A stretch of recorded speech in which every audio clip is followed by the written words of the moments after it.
Okay, we are now live. I may stop this stream and restart once Ginner gets here. Does that work for you? Oh, you're muted. No, I think we could start and then he will just join. Perfect. He's gonna be here like 15 minutes, but I mean my part is like 15, 20 minutes, and then he'll go the other half. All right, so cool. Let me make sure I could share real quick, share screen. And then are you gonna like do an intro at the beginning? Yeah. Or? Okay. Yeah, I will introduce y'all when you are ready to start. Let me see here.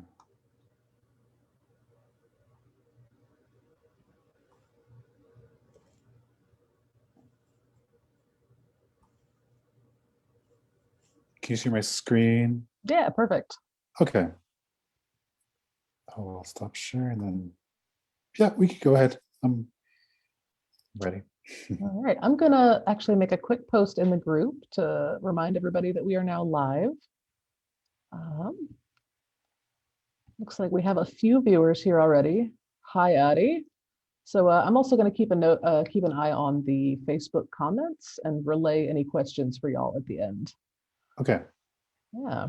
So good morning, everybody. Thanks for bearing with us as we explore this new Zoom live streaming format. This might work a little bit better than Facebook Live.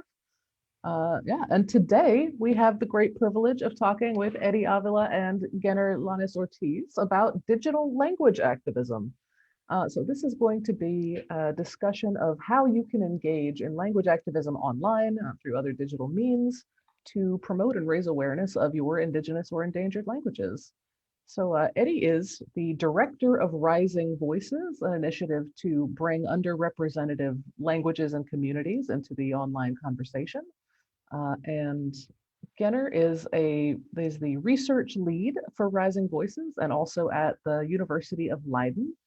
And I'm looking forward to hearing what they have to share with us today. If you have any questions at the end, we will address those. So you can put them in the Facebook chat if you like, and I will relay those. But without any further delay, let's get started.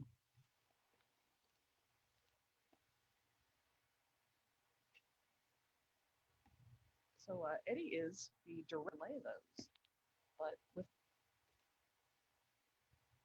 Okay. Can you see my screen okay? Yep.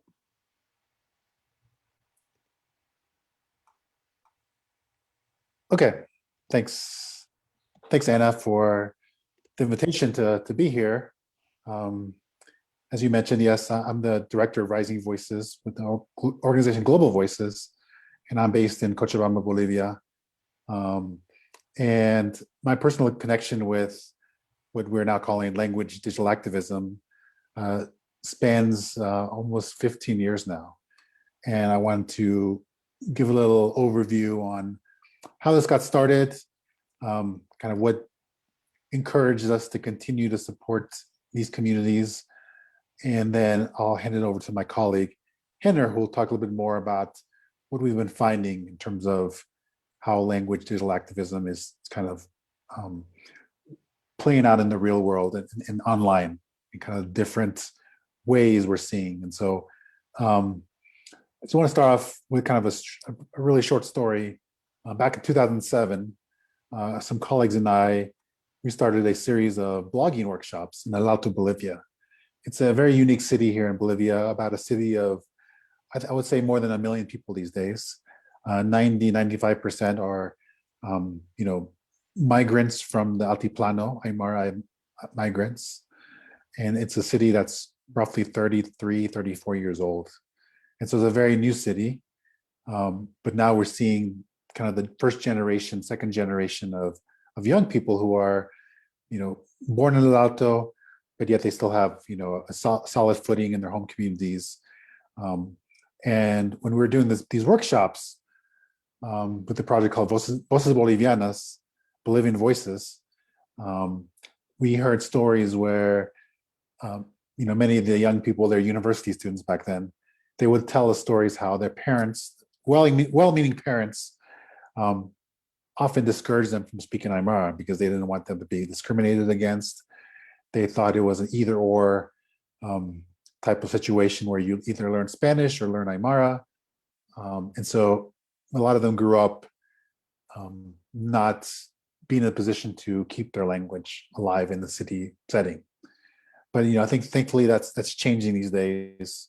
And at those workshops, we had a young woman, young student who came up to us and asked us if she could create her blog in Aymara. And obviously the answer was yes, because blogs, which aren't so common these days, but these are personal websites where anyone can write whatever they want. They can represent themselves however they want. It's very much a personal freedom to share what they want online.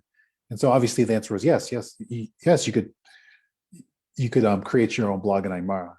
And so I think seeing that really turned on a switch for her, like seeing how she could play a very active role in seeing her language and culture represented online.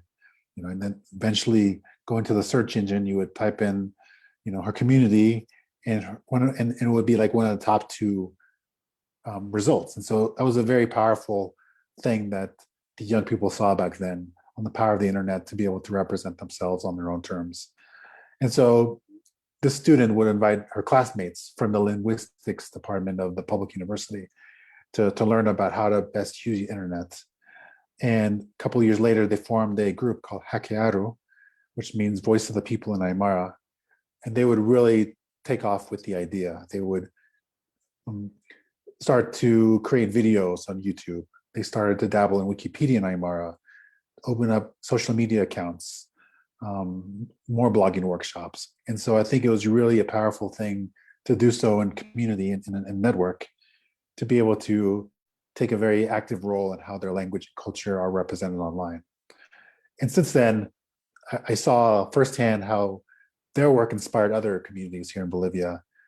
There was a young man from the Besiro community in the eastern part of the country, in the Amazon region of Bolivia. And he would see what they were doing on the western side of the country, and he wanted to do the same thing for his language. He would start to record audio podcasts using a simple audio recorder, edited using free software online, and just sort of kind of built from there. And so we saw this kind of movement building, and how one group can really inspire another group. And I think a part of it was really kind of a spirit of sharing. This is what I learned, I want to share with you, because I want this to grow.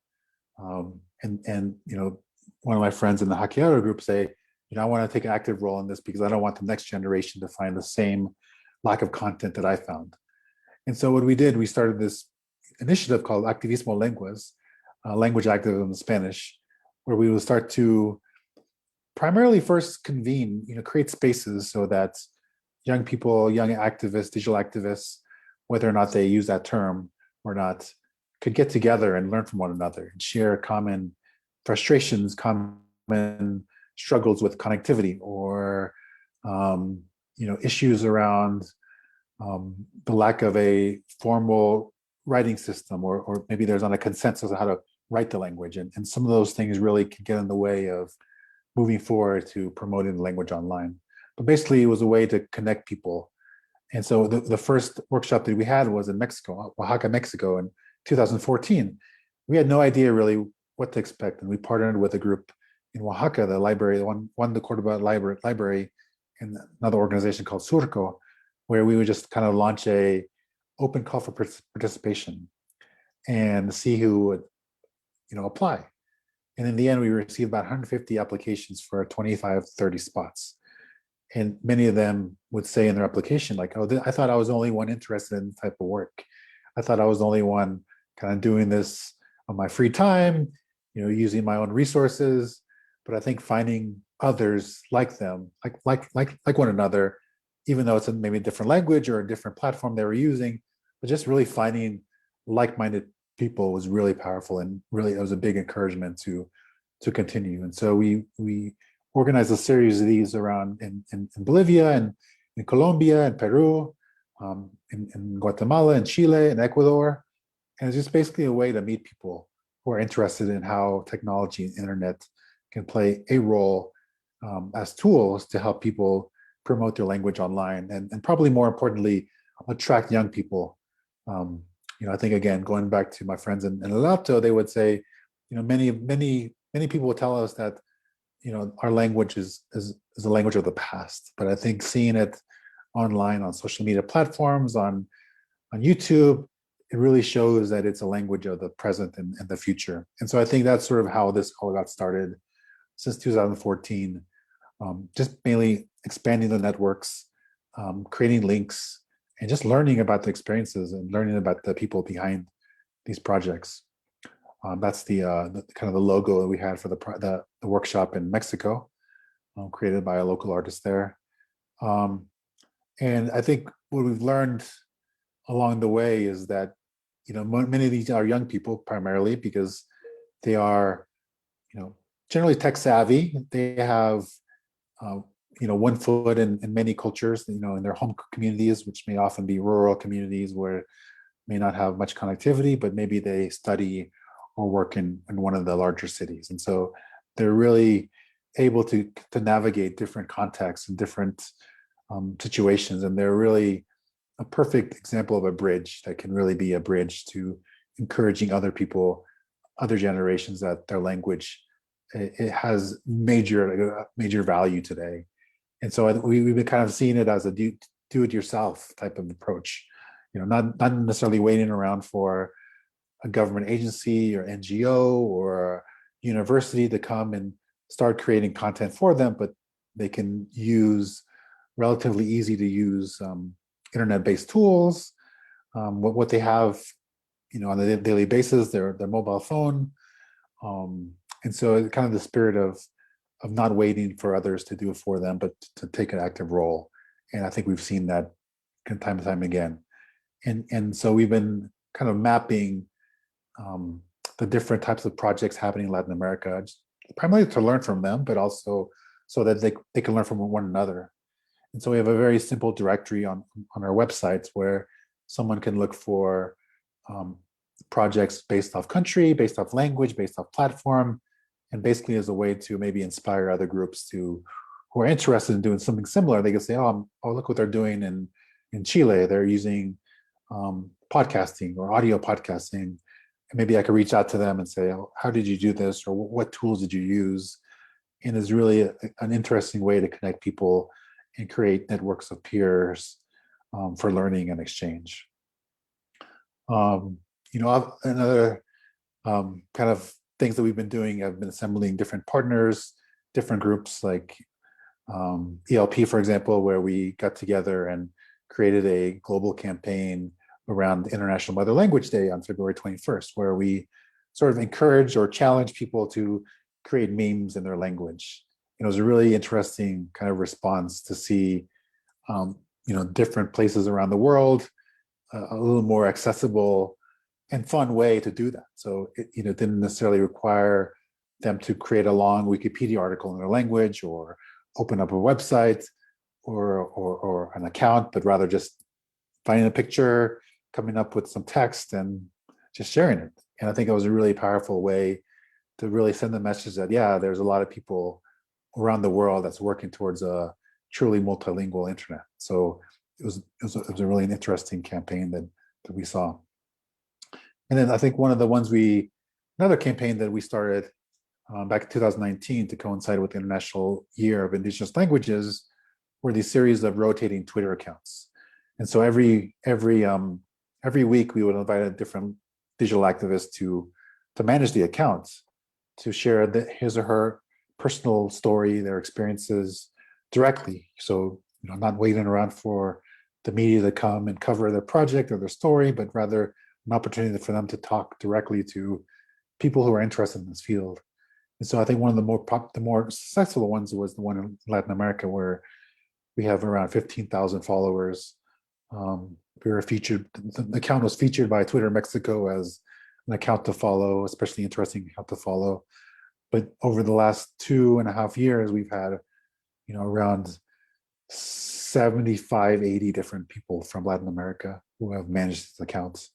And what that also does is a way to meet other people and to learn from them. And so a part of that we do every week is to have a little short interview with each of the hosts and to learn about a little bit more about their language offline and online, what they plan to tweet about, who they are, but I think also more importantly, what their motivation is. I think we've seen very interesting examples of, why people do what they do. And I think it's a very common denominator that, these young people are very passionate. They think they believe in the right that they should be able to communicate in their mother language, in their native language. They think that it's a question about social justice, about equality, equity.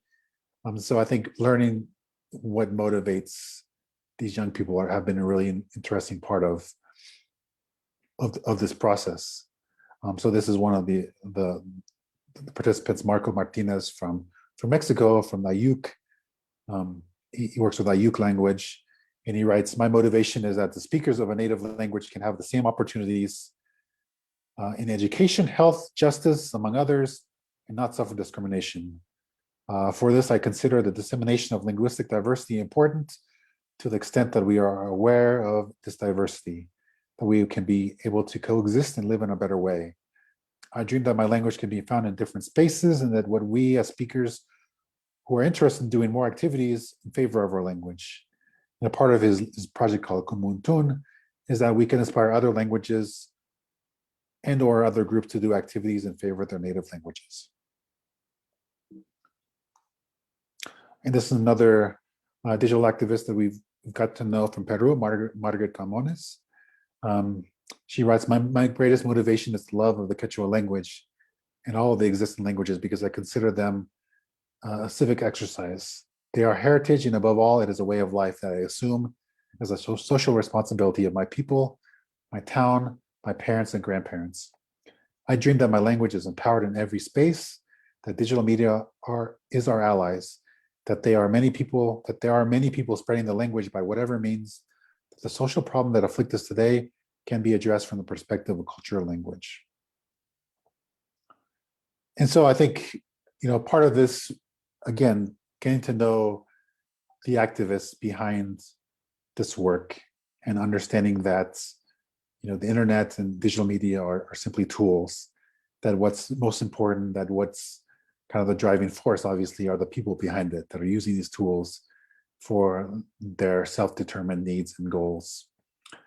But I think articulating that has been something that may not be as prevalent. I think sometimes when you hear about, seeing different languages on Facebook, on different platforms, it's sort of a novelty, like, okay, this is kind of cool that they're talking about such and such language on the internet.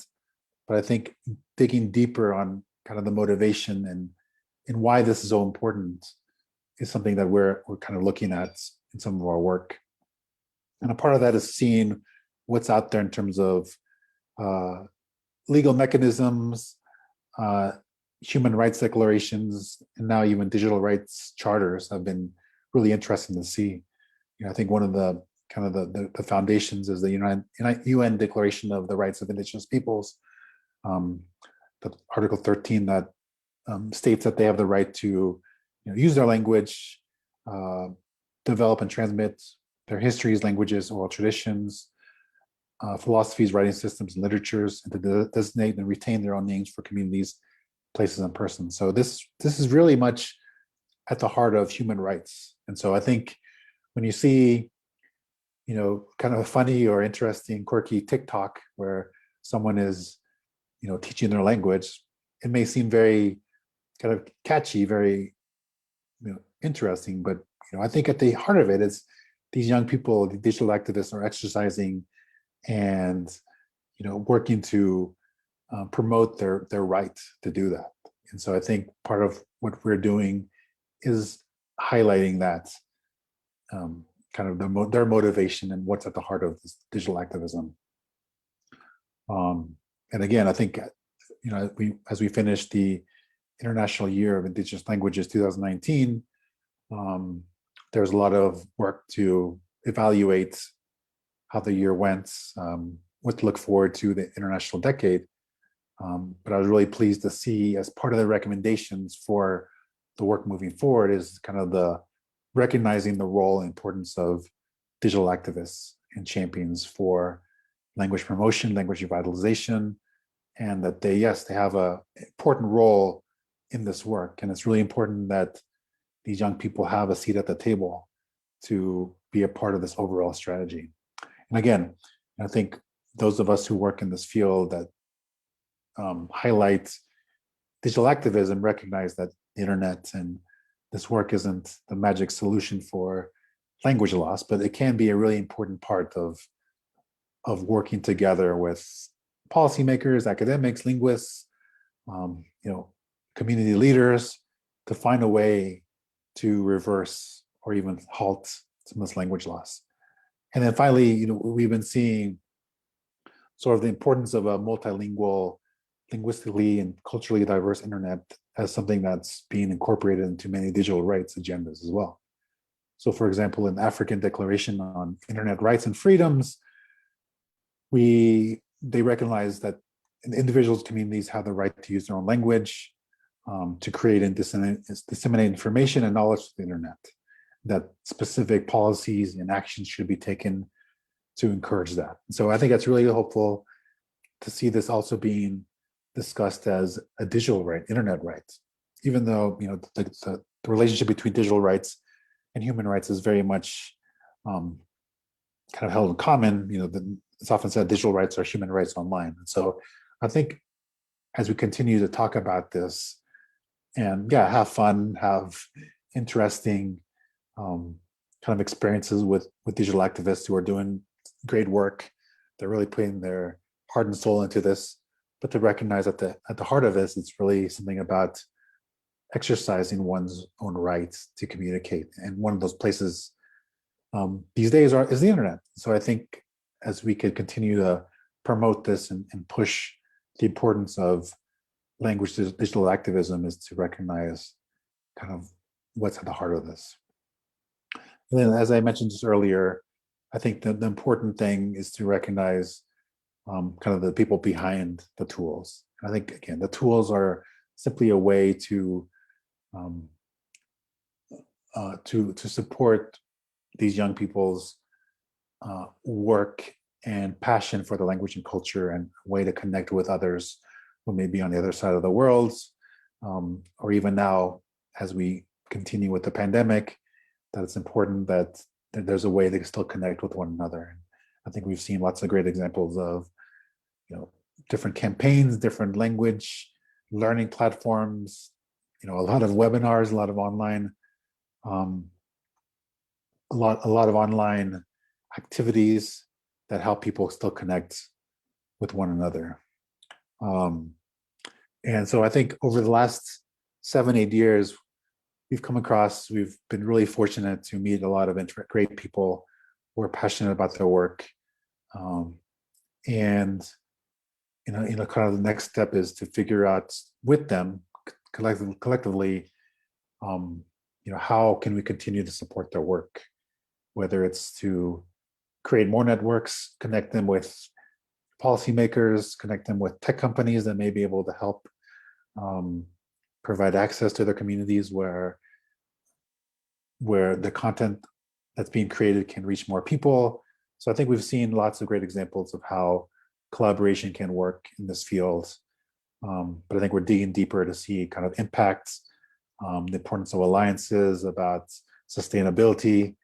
And I think from here, I want to pass it on to my colleague, who's been doing a lot more kind of in-depth research and investigation into kind of this field, digital activism. We've worked previously together on a kind of a broader research project about digital activism, as well as another colleague where we looked at Wikipedia in Indigenous languages of Latin America. And now we're working on a kind of a new project, learning about how to best support these communities who want to adopt digital media and technology and adapt them for their own needs.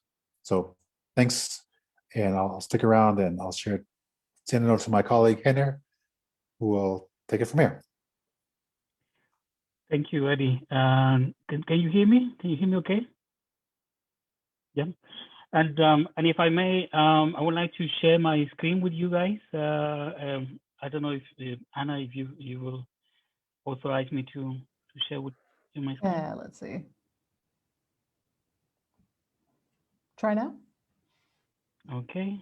All right. Great. Now I'll share with you this screen, and actually we'll start where Eddie was before. I'm just first of all, thank you for the invitation. As Eddie was saying, we are now working on a new project together in this collaboration with Global Voices, Rising Voices.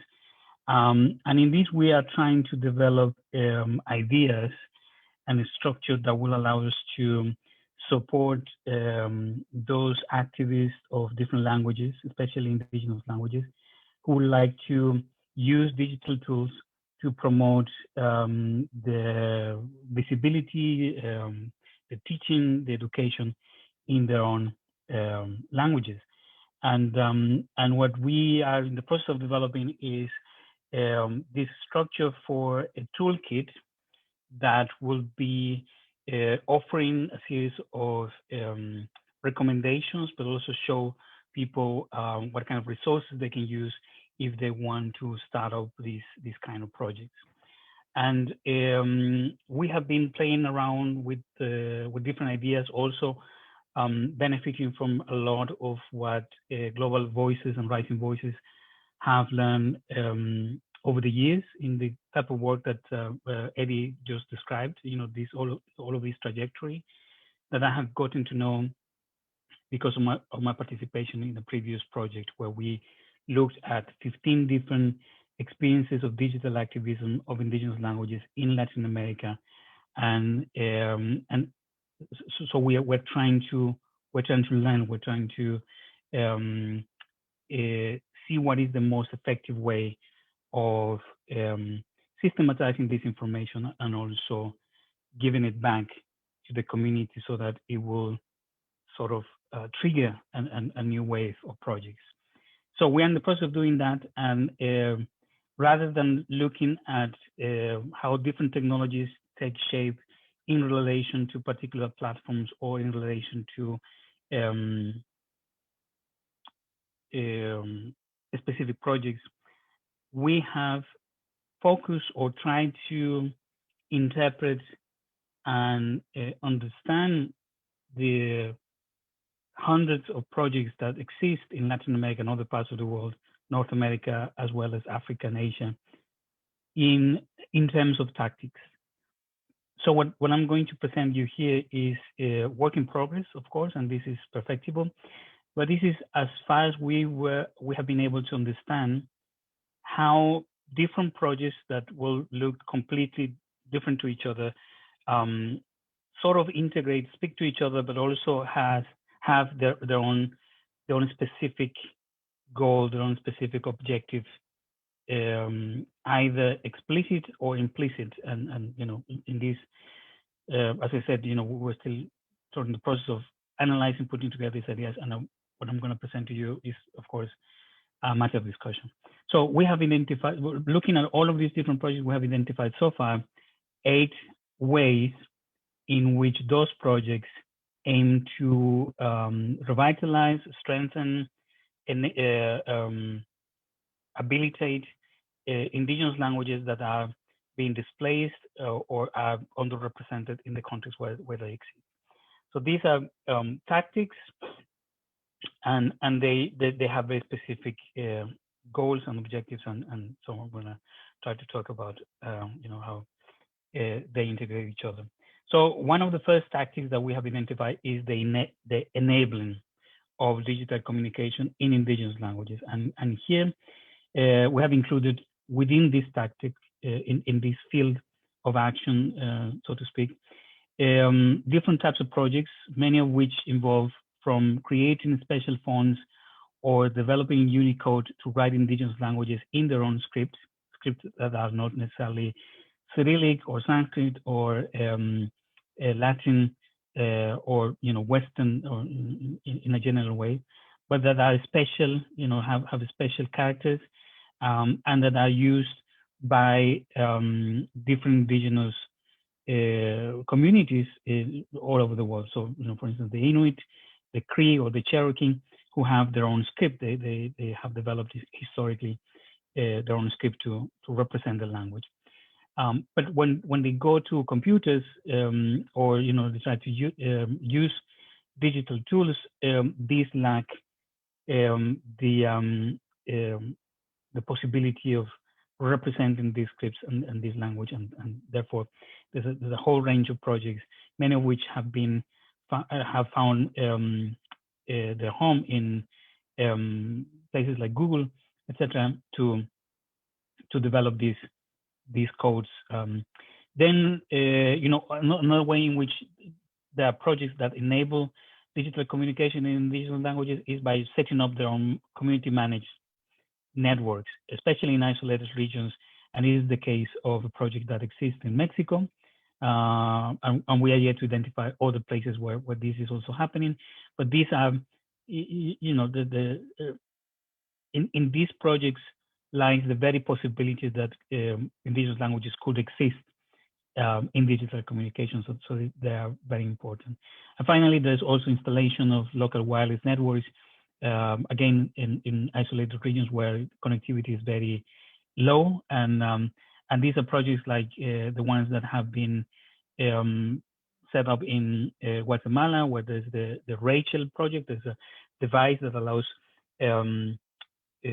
children and young people to connect to a local wireless network, and where they can share media in indigenous languages and other resources that are useful to communicate, to allow children to find their own languages in a digital form. The next tactic that we have identified, and perhaps this is the one that people tend to associate majoritarily with digital activism, is what I called viralizing indigenous language content.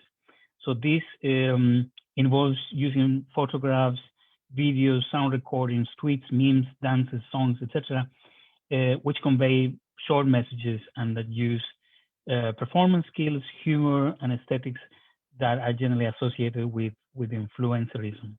And in this, we have documented several projects like the one. So on the right hand side, you can see memes in Quechua, and this corresponds to a specific project that is called Quechua Memes. We have also documented the work that indigenous language Twitteratis do, and the image in the middle is from a very prolific and actually quite successful Twitterer that tweets in my mother language, Yucatec Maya, and the project is called El Chilam Balam, and the person behind it is Jose Natividad Ixchec, and this is one of the few examples of indigenous Twitterers that have managed to attract a lot of followers, and what they do is to viralize content in the language. And also the image at the bottom is from a project that is called is a collective project that is called Tzunehecat in El Salvador, and they promote the Nahuatl language, which is in serious danger of being lost.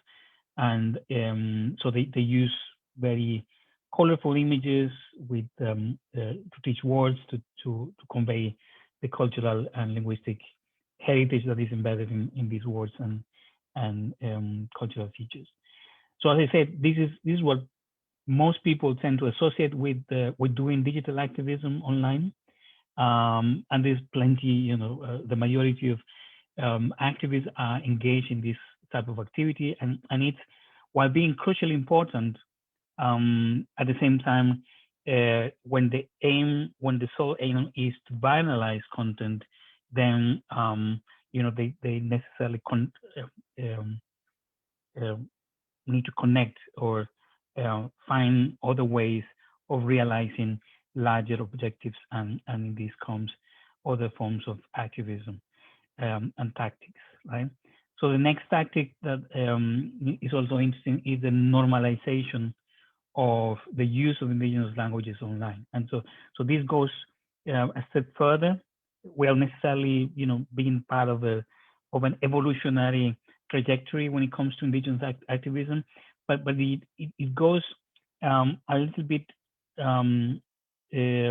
deeper into creating indigenous language materials that can exist and being used online. And the main goal of this tactic, or the implicit goal that is identified in many of these projects, is to increase the familiarity that users online have with indigenous languages by embedding these languages into digital technologies and platforms. So we're talking here about the localization of software, but also the localization of platforms that are of common use for many other internet users. If you want to know anything about a specific topic, what is the first thing that French speakers, English speakers, Spanish speakers do? They go online and they search for that information on Wikipedia. So here, what indigenous activists are trying to do is to create a repository of knowledge in the indigenous language that could be used by any user online as in an act of familiarity. Something that one of the activists from Guatemala, Miguel Angel Oxla Gómez, referred to as I want to be able to inhabit the internet in my own language, to be able to listen news in my own language, to watch YouTube videos in my own language, to do searches on Wikipedia in my own language. So this is about normalizing that presence online, right? And this is what linguists generally call expanding the linguistic domain of indigenous languages. And this is very important. And what we have here is three images. One corresponds to a long-term project that's been running in Mexico and other parts of Latin America, which consists in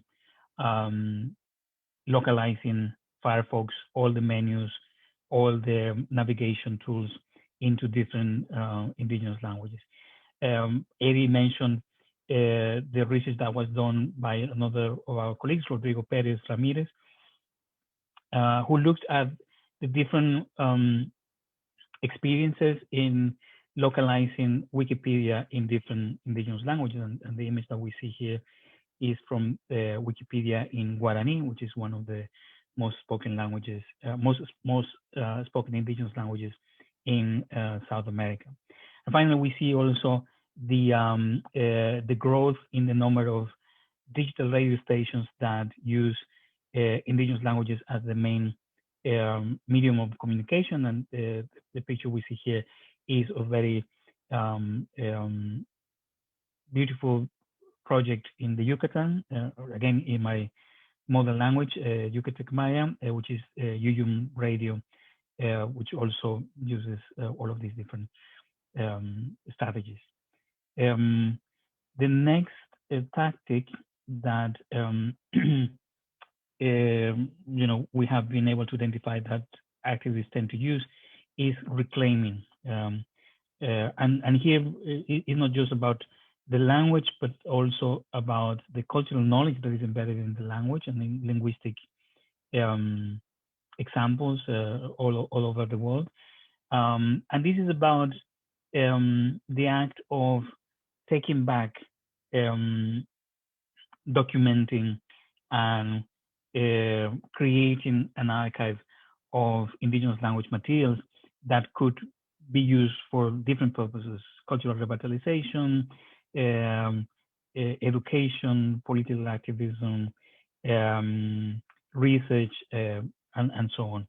And what is very particular about this tactic is that this is about recording, but also about digitalizing information to claim back, in some instances, knowledge that was collected and documented by non-Indigenous researchers, and that for the most part, you can find in digital repositories online, but for the most part, they're also gathering those in libraries or in personal collections and so on. So this is about accessing this information, digitalizing everything that is found, and then pushing this online and allowing it to circulate and to be accessed by people who might be able to use it for their own purpose.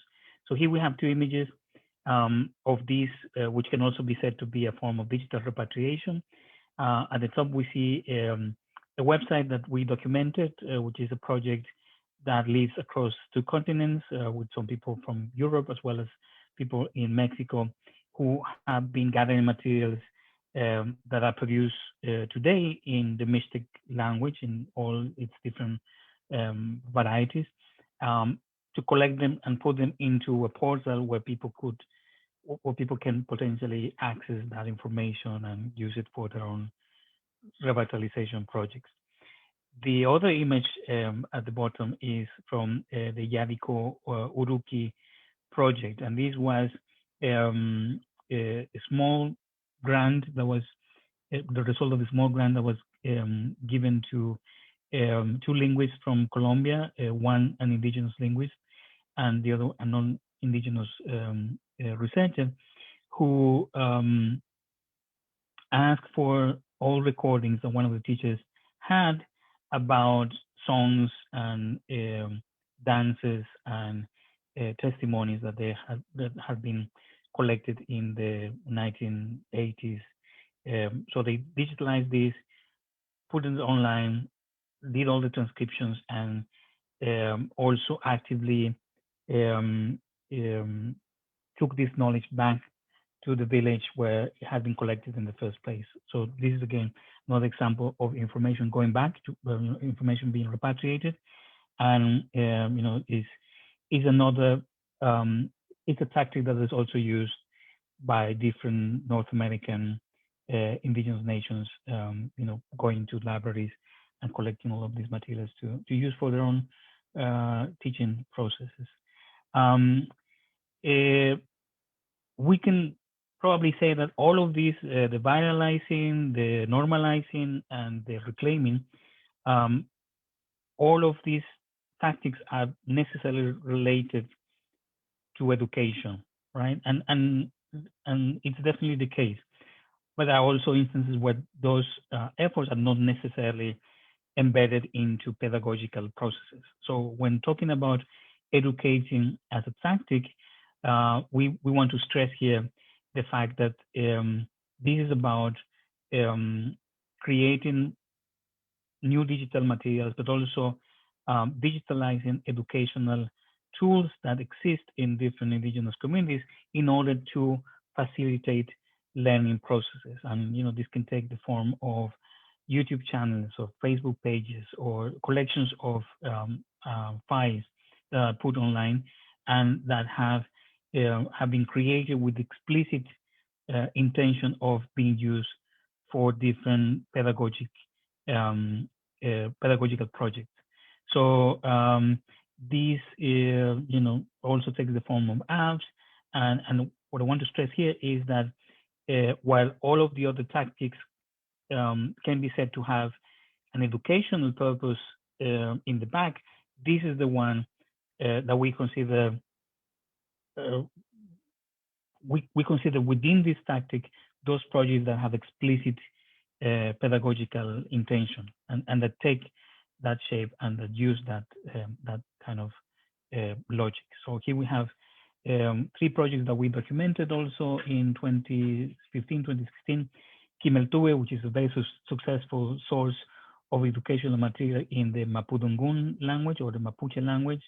In the center, YouTube channel that try to engage people into learning, involve people into learning Wayunaiki, an indigenous language that exists between Colombia and Venezuela, and finally Quechua, which is a repository, a digital repository of educational materials for the teaching and the learning of Quechua language. Beyond these tactics, we also consider that there are a number of projects that try to imagine and create new media in indigenous languages, and this is a much more freeing exercise, much more imaginative, if you want. And again, that actually relates to all of the other tactics, right? So this doesn't exist separate, but it does use digital technology in a more experimental way. Sometimes, in openly creative ways, like the emergence of different bands and individuals who are recording hip hop, reggae, rock, and pop music in their indigenous languages, and they're using digital technologies very imaginatively, and they are bypassing, in their own spontaneous way of adopting these technologies. They are bypassing sometimes censorship, or sometimes the limited understanding that recording companies have of the potential market and the benefits of this type of cultural consumption. But it also includes the development of applications like the one that we see. So what we see here on the right hand side is 3 examples. One is from the Yucatan, and in Yucatec Maya, the very creative use of SoundCloud to promote hip hop in Yucatec Maya. Then we have, one of many different examples of young people developing their own applications to teach their own languages, and also to create games, and to make this a much funnier way of approaching their own language. And the image at the bottom is of one of the newest projects that also had funding from Rising Voices, which is the Tamal Baby, that has a template that indigenous language speakers can use in Mexico to create their own children booklet, with very cute images of tamal with face and so on. So this is, this has given rise to new linguistic expressions. It's a very playful sort of tactic, and it uses a lot of experimentation. And then is the most political and sometimes direct way of reclaiming spaces for indigenous languages, which consists in what I call defending spaces for indigenous languages and defending linguistic rights at the same time. So this is, about organizing socially and politically to use digital technologies to sort of reclaim those spaces, to sometimes solve the chronic shortage of materials that are socially relevant in indigenous languages in different spaces. But it's also about demanding respect for linguistic rights, especially in areas like mass media, communication, education, justice, health, or political representation. And it takes different forms. And in this case, we have 2 examples. The one at the top is from a campaign that, in the midst of the pandemic that we are all living globally, in Mexico, there was a worrying shortage of information in indigenous languages. So NGOs and indigenous language speakers took out to translate the information that we're receiving from health institutions and to put out online, and using the technologies that were available to keep the public informed about this dangerous disease. And the image at the bottom is from one of the most articulated projects that has emerged in Mexico, Telecomunicaciones Indígenas Comunitarias, or Indigenous Community Telecommunications, that has for So this is an alliance of grassroots organizations and communities that for a long time have been creating series of community internet networks as well as mobile phone networks in places that have been completely unattended by the government or by private companies. So they have had to fight for their right to set up these networks, confronting the hostility of private companies that when they realized that they were losing the potential market, they started to sue this alliance. And so the case has made it to the Supreme Court in Mexico, and there was a ruling that said, this is a community-oriented project that doesn't have to pay the same amount of taxes or the wavelength rights to do their work, and they can also include other activities to self-sustain. So this is a political case that has digital technologies at the core, and these are just as important as some of the others where digital technologies are used. And finally, protecting linguistic and cultural heritage, which on the one hand, we can say that all of these different tactics have that objective as its ultimate goal. But in this case, we're talking about the important issue of protecting the intellectual creativity of indigenous peoples, much of which is embedded in the language. And this is done through different forms of protocols, controlling access to the information that is circulated online, and in this case, the use of traditional knowledge labels that has started to be used, especially in the context of North America, and that hopefully will be incorporated into some other ways of doing digital activism. So these are tactics that are related to each other. So just going back, let me just go back to the main image.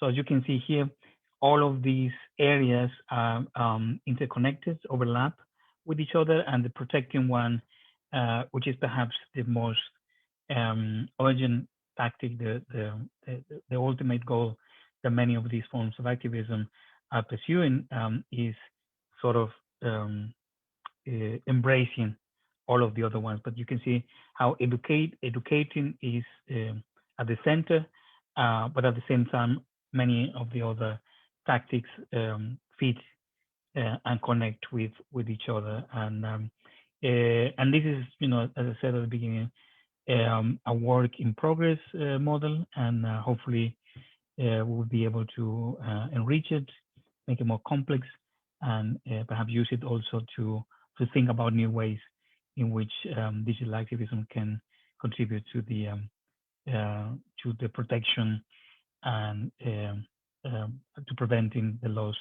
of all of these rich linguistic heritage of the world, as well as of indigenous peoples. So this is all for me, and I hope that I look forward to hearing questions and comments from the people who are attending this event. Thank you. Wonderful. Thank you so much, Eddie and Henner. I'm going to pass along a few of the comments and questions from the Facebook chat. Let's see. So first off, we've got just a few minutes left with Eddie, so we'll make this quick. So Ruti Jimenez asks, when is going to be the next meeting or workshop of Rising Voices? I'm Bolivian, but couldn't attend when the event took place here. After a while, I was interested in being an activist too, and I started all alone. It would be helpful and nice to meet more people with the same interests and learn from their experience. So on that, we're actually planning a virtual meeting for May to be the third of the series of meetings for digital activism in Bolivia. So please stay tuned for that. We'll have an announcement and a way to apply for that. So since we can't do it in person, we're going to do it virtually and not wait till we can meet in person. So awesome. Yes, everybody please stay tuned for the May workshop with Rising Voices. ELP will share about that once we get more info. Sounds like a great opportunity. Let's see, Ruti also says you can visit or recommend Quichuanina Fuego Quechua if you're interested in Bolivian Quechua activism. Yes, I know that project. Oh, cool. Have they worked with Rising Voices? No, I just follow them on Facebook, but I didn't know. This is a good opportunity to connect, so we'll make sure to connect. Awesome. I actually had a question for y'all. Speaking of Bolivian Quechua, I encountered a group the other day working with Bolivian diaspora in the Washington, D.C. area doing language revitalization. And I'm wondering if you've found many folks who are doing this kind of digital language activism specifically for people who are outside of the geographic area of their language community. If you've done work specifically for kind of digital language activism in the diaspora. I used to live in DC area, and there's a huge Bolivian population there, and I know they have Quechua classes at a place that used to be called Escuela Bolivia. So I know that there's lots of different projects, but I think one that works with digital and communications is one in New York City, Quechua Hatari, which is it's a radio station, but they also do a lot of online work in Quechua. Charlie Uruchima is one of the coordinators of that project, but they really do a good job of promoting the language with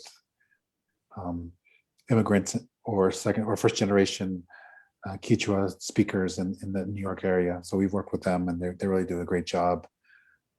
Henner, do you know of other examples? Well, I know that the Yucatec Maya diaspora has done a lot of language revitalization in the San Francisco Bay Area, and there's also schools of Quechua and Quechua in Barcelona that use. I mean, there are more face-to-face interactions based, but I think that it's an interesting idea, Anna. That I think that linguistic communities in the diaspora might have a different set of needs, and also may engage with the different sort of dynamics because they are in the diaspora. But one of the things that we have noticed is that a lot of the activism that is, say, done from the home regions, especially digital activism, often find the most enthusiastic followers among members of the diaspora, and particularly because of the conditions where they live, they don't have a lot of access to the language in the natural whatever form, and therefore they benefit a lot from having all of these resources produced in the home region, and then being able to use that to teach their own languages to the kids in a more sort of natural way, rather than a register that is often found in very formal educational materials. So I think that there's a symbiosis that is interesting, and the diasporic communities are, as I said, the most enthusiastic followers and supporters of initiatives back home. But I think that it would be interesting also at some point to be able to have a dialogue with these diasporic projects and see, what kind of specific demands or needs they have in terms of digital activism of their own languages. Yeah, absolutely. That's fascinating that it's usually the diaspora communities who are huge supporters. Actually, I believe Eddie has to go, but I'll just pass along a couple of other questions and comments if Henner has a minute. Sure. Yeah. All right, awesome. Well, Eddie, thank you so much for joining us today and sharing some of your work and your knowledge. If anyone has questions for Eddie, I can pass them along to him later, or you can check out the Rising Voices pages on Facebook and Twitter. Thank you, Eddie. All right, thanks. Bye-bye. Bye. Thanks, Eddie. So Henner, a couple questions. So Adi Hassan asks if folks are doing work in sort of the biocultural or eco-linguistic sphere with this kind of digital language activism. Yes, I think that definitely there's a lot being done. Many of these projects will fall within the reclaiming tactic domain, but as I said in my presentation, they're definitely related to other tactics like educating as well as defending.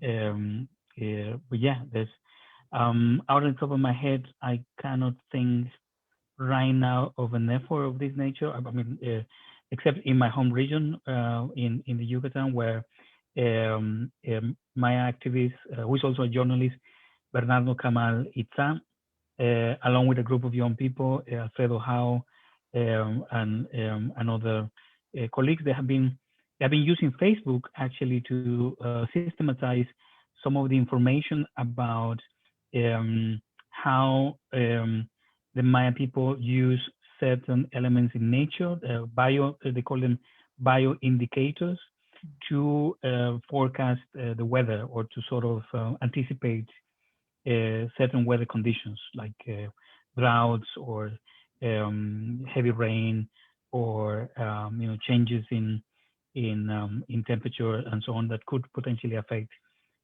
agriculture. So they call that the project is called Cabañuelas Mayas. This is a Spanish concept that was incorporated into the culture of the Yucatec Maya people. And this also they also call it Shawkin. We call it Shawkin in the Maya language. And they use Facebook to create these interactions, to share that information, and to collect impressions from people young and old. So that's probably one of the most interesting examples that I can quote out of the top of my head right now. That is really cool. I hope maybe you can post a link to that in the Facebook group later if you're able. Yes, definitely. Yeah, fantastic. We'll do that. And then Brittany Jimenez says, thank you for sharing your experiences. I'm part of the Homa language team, reclaiming the Homa language of my people from Louisiana. Our work has always been digital and we've employed some of these same tactics. Cool. Fantastic. Yeah, it's great to see that folks are learning from each other in all different parts of the world. Let's see, we are a little bit over time, and I think that is all the questions that have come up so far. But everyone, if you have further questions for Eddie or Henner, please feel free to post in the group at any point, and we'll pass them along. So everybody, please, yeah. And if they want to connect, let us know about the project. We will soon be, I don't know if Eddie mentioned that before, but we will soon be opening up a platform where we're going to collect, information about projects that are being developed at the moment, and maybe later engage in some more horizontal conversations. Hopefully, when this pandemic is over, we will be able to meet and get to know each other in person. But in the meantime, I'll put my I'll put this information in the Facebook page, and if you want to contact me, feel free to friend me on Facebook, and I'll be happy to get to know what you do, and get to know each other as well. Fantastic. Well, thank you so much for joining us today. This was a really wonderful presentation. I learned a lot. I'm sure everyone else did as well. So I recommend everybody go follow Rising Voices on Facebook, Twitter, check out their website. You can Google Rising Voices, and also make sure to check out the rotating language activist Twitter accounts. There's ActLinguis, Asia Langs Online, and Digi African Langs. Go follow those, you will enjoy them. Thank you again, Henner. Wishing you a wonderful day, and enjoy ICLDC if you're going to attend any of that. Thank you. Thanks, Henner. Have a great day.